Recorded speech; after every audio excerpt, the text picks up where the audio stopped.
Olá, muito obrigada pela presença de todos vocês. Vou começar me apresentando. Eu sou Érica Vitiello de Barros, eu sou psicoterapeuta, sou psicopedagoga também e educadora. Trabalho também com terapias integrativas e tenho toda uma parte do meu trabalho voltada para a melhor idade e paliativo, que é o motivo da nossa palestra de hoje. Então, muito obrigada pela presença de vocês. Eu já fui informada que nós estamos aí com uma série de interferências de sons da rua. Então, se alguém não estiver me ouvindo direito, é só sinalizar que o pessoal aqui da produção aumenta o microfone ou eu aumento a minha voz, tá bom? Então, vamos começar com aquilo que eu sempre falo para os meus clientes, nos meus atendimentos, nas minhas palestras, que é: como é que vocês estão cuidando do seu velhinho interior? É isso mesmo. A gente ouve muito falar da nossa criança interior, não é mesmo? Ah, você tem que curar a sua criança interior. Ah, você tem que dar afeto à sua criança interior. Mas ninguém fala do nosso velhinho interior, que é aquele que nós estamos criando, cultivando em todos os dias da nossa vida. Todo mundo aqui quer viver muito, quer ter longevidade. Porém, a realidade no Brasil da longevidade não é das mais agradáveis, tá? Se nós olharmos hoje para a nossa população acima de 60 anos, nós vamos ter uma maioria populacional de pessoas com doenças. E é muito comum, inclusive, que se associe envelhecer a ficar doente. Porém, essa é uma associação falsa, comum, mas falsa. Envelhecer não é sinônimo de adoecer. Nós adoecemos na velhice porque não tomamos cuidado com o nosso velhinho interior enquanto somos mais jovens. A verdade é essa. E a minha palestra hoje é para mostrar para vocês que não importa qual a idade que nós tenhamos hoje, no momento que você está assistindo essa palestra. O importante é o que você vai começar a fazer com a sua velhinha interior, com o seu velhinho interior, a partir de agora. Então vamos elencar aqui os principais motivos do adoecimento quando envelhecemos. Primeiro motivo é a alimentação inadequada. E o que é uma alimentação inadequada? É o que nós comemos que não nos faz bem. Eu, por exemplo, vou dar o meu exemplo de alimento que não me faz bem, que é o arroz, tá? É verdade, o arroz.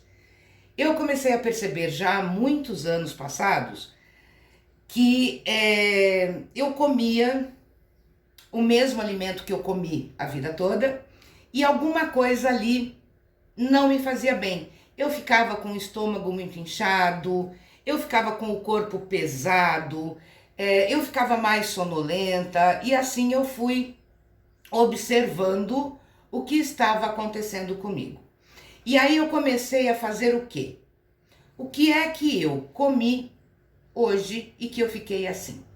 E eu comecei a perceber que o elemento comum estava no arroz, tá? Todas as vezes que eu comia arroz, eu ficava daquela maneira. E aí, isso mesmo antes de passar no médico, tá, gente? E aí eu comecei a diminuir o arroz das minhas refeições. Eu comecei diminuindo, até que eu tirei o arroz da minha alimentação, tá? Hoje eu como arroz muito raramente. Às vezes eu passo semanas sem ingerir arroz. Mas eu não tirei, obviamente, o arroz da minha alimentação do dia para a noite, tá? Eu fui reduzindo. E por que a gente começa fazendo redução e substituição? Para que o nosso organismo e o nosso emocional não entre em abstinência, tá? Todas as vezes que nós fazemos uma mudança na nossa vida, mesmo que ela seja muito qualitativa, se nós a fizermos, né, bruscamente, abruptamente, o nosso organismo físico, mental, espiritual vai sentir e vai reclamar. Então, a melhor forma de mudar é mudar aos poucos, tá? E foi a partir dessa mudança do arroz que eu comecei uma série de outras mudanças na minha vida. E eu fui fazendo isso aos poucos. Hoje, a minha alimentação, ela é praticamente feita de verduras, legumes, carne. Eu ainda como carne, muita gente fala, nossa, mas você ainda come carne? Como, gosto de carne, não vou deixar de comer carne, pelo menos por enquanto eu não tiver uma consciência tão elevada ou que a carne não me faça mal, eu vou continuar assim como outras coisas, outros hábitos que eu tenho. Uma outra orientação importante é: faça tudo aquilo que te proporcione alegria. Pessoas alegres, pessoas otimistas vivem melhor, vivem mais e vivem melhor, tá? Então nada de mudança brusca, nada de mudança abrupta. Vá fazendo aos poucos. Então, por exemplo, eu sou descendente de italianos. Então, meu café da manhã sempre foi regado de café com leite, pão com manteiga, certo? E eu achava impossível de mudar esse meu café da manhã. E hoje, raramente, eu tomo dessa maneira. Mas eu fui fazendo como? Eu comia um pãozinho de manhã. Eu comecei a comer 3/4 do pãozinho e uma fruta, tá? Então, cada dia eu comia uma fruta de manhã, junto no café da manhã, e 3/4 do pãozinho. Depois, eu fui tirando, diminuí para meio pãozinho e deixei a fruta, certo?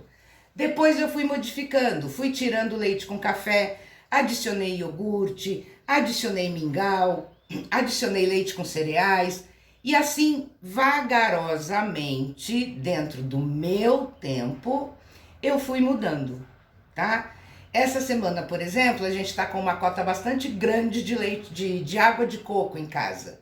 Então, esta semana, todos os dias eu tomei café da manhã tomando um copo de água de coco.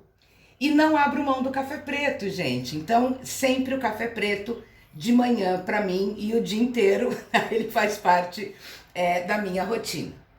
Então, é isso que nós temos que fazer, começar a perceber qual é o alimento ou quais são os alimentos que nos fazem mal, que nos deixam pesadas, que nos deixam estufadas, que nos dão dor de cabeça, que causam inchaço. Inclusive, gente, algumas dores corporais que nós associamos, aliás, a dor lombar, a dor no joelho, dores no pé, elas são, na verdade, processos inflamatórios causados por alimentos, certo? Muitos alimentos, gente, eles nos fazem bem por muitos anos na nossa vida. E aí, por algum motivo, depois de um certo tempo, eles começam já a não cair bem. Isso vale também para frutas, para sucos, para verduras, para legumes. Então, temos que observar, certo? Nós vamos passar agora para o próximo ponto. Antes disso, eu quero lembrar vocês que depois dessa palestra de hoje, eu vou dar continuidade a essas orientações pelo meu canal do YouTube, que vocês vão receber aí nas apostilas finais, tá? Então vocês vão receber com todos os endereços de todos os seus palestrantes e lá terá as minhas redes sociais e vocês poderão acompanhar pelo YouTube, tá? Bom, depois nós vamos ter um outro problema sério com a preservação do nosso velhinho interior, que tem a ver com os nossos movimentos físicos, tá? A tal da atividade física que tanta gente detesta. Porém, quando a gente fala em atividade física, a primeira coisa que vem à cabeça é uma academia cheia de pesos, aqueles exercícios horrorosos, né? E também, gente, já está comprovado que exercícios de alto impacto levam a uma velhice saudável, por um lado, porém com muitas dores, porque atividades de alto impacto desgastam ossos e desgastam musculatura. Então, o ideal é que nós tenhamos atividades de baixo e médio impacto, porém que sejam constantes. E quais seriam essas atividades? Cada um vai buscar, gente, dentro do seu prazer. Novamente eu vou falar da busca do prazer. Não importa se você gosta de dançar, se você gosta de caminhar, se você gosta de velejar, se você gosta de tai chi chuan, de yoga, tá? Ou se você não gosta de nada, mas hoje, sabendo que você tem que cuidar do seu velhinho interior, você vai buscar uma atividade que seja prazerosa para você, tá? Com as minhas clientes, né, eu tenho aí um número altíssimo, né? A maioria das minhas clientes estão acima dos 50, eu tenho um número muito grande acima de 30, mas acima dos 50 anos, até os 90, 100 anos, eu tenho clientes com 103 anos, tá? Que foram colocando atividades físicas na sua vida, mas de acordo com desejos e sonhos que elas tinham. Uma foi fazer flamenco, outra foi fazer dança do ventre, outra foi surfar, tá? E assim você vai colocando o que te dá prazer. Você tem que ser uma velhinha feliz, tá? Você tem que ter prazer. A ausência de prazer também envelhece. O cumprimento excessivo de obrigações sociais, obrigações familiares também envelhece muito. Então nós temos que estar constantemente buscando o nosso prazer e uma maneira de colocar, um horário de colocar esses prazeres na nossa vida. Assim como nós fazemos com os alimentos, que vamos substituindo, inserindo e retirando aos poucos, nós também fazemos com a nossa vida prazerosa. A nossa velhinha interior precisa ser cuidada. Outra coisa que nos ajuda muito na questão de nos vermos na nossa velhice com longevidade e saúde é imaginar como é que nós queremos estar na nossa velhice, no nosso último ano de vida. Aí tem gente que diz, nossa, Érica, que coisa tenebrosa pensar na minha morte.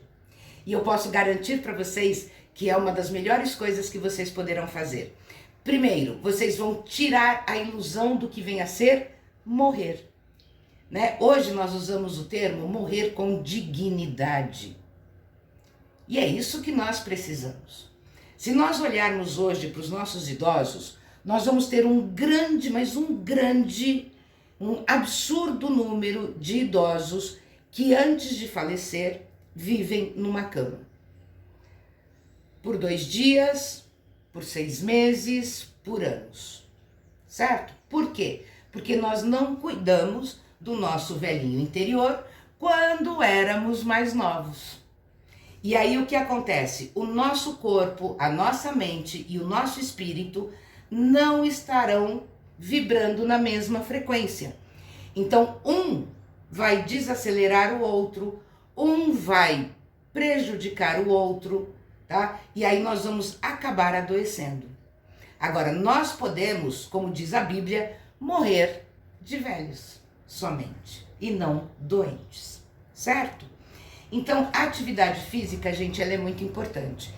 E a atividade física que trabalhe nossa musculatura e nossos ossos por inteiro. E por que eu falo isso? Eu tenho algumas clientes que fazem algumas atividades físicas. Por exemplo, eu tenho uma cliente que ela resolveu fazer aulas de remo, tá? Então, realmente, ela teve todo um fortalecimento cardiovascular, pulmonar, certo? Abdominal, cerebral, mas as pernas nem tanto, tá? Óbvio que tem movimento, mas nem tanto.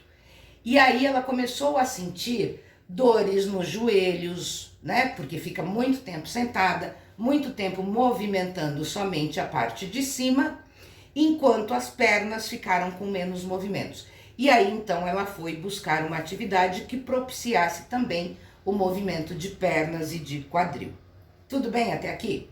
Bom, Então a gente volta a falar sobre pensar na nossa morte, pensar no nosso último ano de vida, na nossa terminalidade. E pensar na nossa terminalidade é muito saudável, porque nós conseguimos pensar como é que eu quero estar quando eu morrer. Quando, onde, como. E para isso existe o testamento vital, tá? Que vocês vão ter, não tiveram ainda, né? Vão ter a palestra, né, com a advogada que vai falar sobre o testamento vital, mas que lá nas minhas redes sociais eu já falo bastante, tá? Sobre o testamento vital, como é fazer, e depois eu também vou fazer, a advogada também vai, mas eu também vou fazer alguns vídeos e algumas lives mostrando para vocês como fazer o testamento vital e as garantias dignas, as diretrizes dignas de terminalidade, tá? Que é muito importante. Depois, eu preciso ter uma mente saudável. E uma mente saudável, gente, não é só fazer palavras cruzadas, como muita gente diz. Não, isso é ter um raciocínio, certo? Mais saudável. Mas a mente saudável, ela pressupõe uma série de atividades, começando por diminuição de estresse, dormir melhor, então diminuição de insônia, diminuição de problemas do sono. Então vamos lá, eu preciso, para ter uma mente saudável, para ser uma velhinha saudável, eu preciso ser tranquila, ser harmoniosa, trabalhar a compaixão, o autoconhecimento, realizar meus desejos, né? E isso faz parte o quê? Da saúde mental. Isso previne infarte, previne AVC, previne Alzheimer, previne câncer, tá? E previne aí uma série de doenças, né, como diabetes, pressão alta, né, e aí uma série de doenças que são muito associadas ao envelhecer. Mas que elas ocorrem justamente por quê? Porque não há cuidados específicos com o nosso corpo e com a nossa mente, tá? Então, fechando hoje, né, já está dando aqui o nosso horário, né, que são 20 minutos de apresentação por profissional. Então vamos fechar aqui para nós entendermos direitinho o que precisamos para envelhecer felizes, alegres, saudáveis. Primeiro, cuidar da nossa alimentação. E isso inclui fígado e intestino. Cuidar da nossa atividade física, do nosso corpo, tá? A gente tem uma tendência a ir curvando à medida que envelhecemos, e não devemos estar altivas, retas com a nossa coluna, né, o nosso nariz paralelo ao chão, de uma maneira muito tranquila, tá? Sem fazer grandes esforços no nosso dia a dia natural. Precisamos dormir bem, acordar bem, ter hábitos saudáveis e alegres que nos proporcionem realmente prazer e alegria. Certo? Então é isso, gente. Vocês terão a continuidade do meu trabalho terapêutico através das minhas redes sociais, principalmente do YouTube. Eu agradeço aqui a presença de vocês, agradeço por me ouvirem, agradeço ao convite dos organizadores ao me incluírem aqui nesta palestra. E eu espero vocês mais uma vez em próximas palestras e, claro, nas minhas redes sociais. Muito obrigada pela presença de vocês.